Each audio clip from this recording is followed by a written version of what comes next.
Hello traders, thank you for watching this week's technical outlook video here at xm.com. It's Monday, October 2nd. It's the first trading week of October and the US non-farm payrolls report are on the agenda on Friday. But volatility could start earlier this week. We also have the ISM manufacturing and non-manufacturing PMI readings on the calendar, while Fed policymakers are expected to make comments on the economy. So it will be quite interesting to see what Fed policymakers believe about monetary tightening, whether there's potential for more rate hikes, and what higher interest rates for longer means. According to Fed policymakers. Fed Chief Powell will be speaking later today, so I expect some volatility in the US dollar as well as in gold. And elsewhere out of the US, the Reserve Bank of Australia and the Reserve Bank of New Zealand are expected to announce their rate decisions on Tuesday and Wednesday respectively, but I believe that the policy meeting in New Zealand could be more important to watch. So at this video, I will share my view on dollar yen, gold, and Kiwi dollar. And starting first with dollar yen and the US non-farm payrolls report, the data are expected to show weaker jobs growth of 163,000. That will be among the weakest numbers registered if we exclude the pandemic lows. That will be the weakest since 2000, that'll be among the weakest readings since 2019. But if the unemployment rate remains near record lows, and if wage growth further strengthens, that could still help the US dollar to gain momentum. As we can see, dollar yen is currently trying to revive its uptrend. It managed to increase marginally though to a new almost 1 year high, 145.80 earlier today. And although the momentum indicators down here are still within the bullish territory, I would be a bit cautious here because this resistance line coming from March 2023 is still nearby at 150.75, and then slightly higher than that, the 2022 high is at 151.93.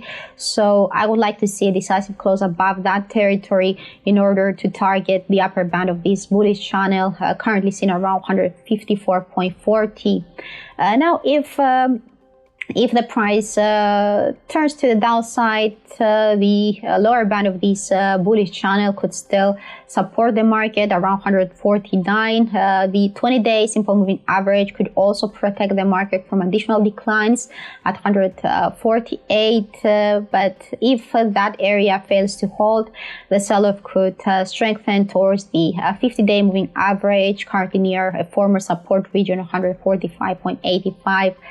Slightly lower than that, the 144.80 region could also come into focus, given that the price, given the upside corrections within this region back in August. If the sell-off persists, then the next stop could be around this support trend line coming from March 2023, currently around 142.80. Now turning to the Reserve Bank of New Zealand and Kiwi dollar, the central bank is not expected to change any changes in interest rates this week, but futures markets are still optimistic that 2 more rate hikes would happen in the year ahead. So the central bank's forward guidance could be important to watch on Wednesday if the central bank embraces that hawkish scenario. Then Kiwi dollar could overcome the 0.60 barrier, which the price couldn't overcome since mid-August. The break above that level could see an extension up to the 0.6085 level, which is the 38.2% Fibonacci retracement of this downfall over here. But I believe that the 0.61 territory could be a tough one as well. We can see that this long-term resistance line coming from April 2022 is close to the 50% Fibonacci mark of 4.6150, slightly higher than that. The 200-day moving average could be another obstacle, so we may see some congestion here, and if bullish efforts prove successful, then the price could retest the 0.62 level, which is the 61.8% Fibonacci mark, as well as this broken support trend line slightly higher at 0.6240. Well, from a technical perspective, the risk is still skewed to the upside. We can see that the RSI and the MACD have been strengthening lately. But we are not well above neutral levels in these indicators, so a downside correction could still be likely. We see the price weakening at the moment. If that weakness persists, support could initially come around 0.5920, where the 20-day moving average is placed. Breaking below that level, some consolidation could emerge within the 0.5860 and 0.5830 territory, where this downfall bottomed out and where we saw the price consolidating a year ago. If that fails to hold, with the price crossing below this important support line, then the sell-off could stretch down to 0.5770.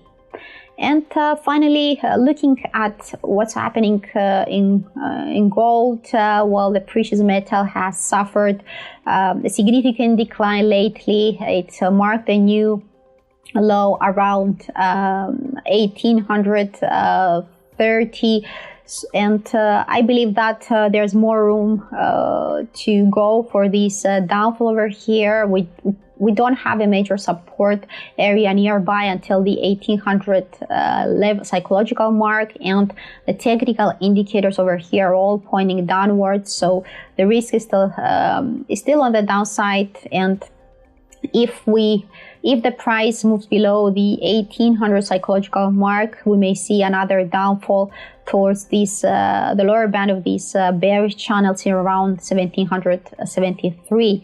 If the price continues to decline from here, then the next stock will be around the 1725 constraining zone.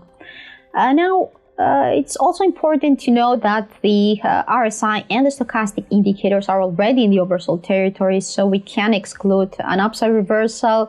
If that happens, if the price moves up, I would like to see a decisive close above the 1880 region. That was a former support area.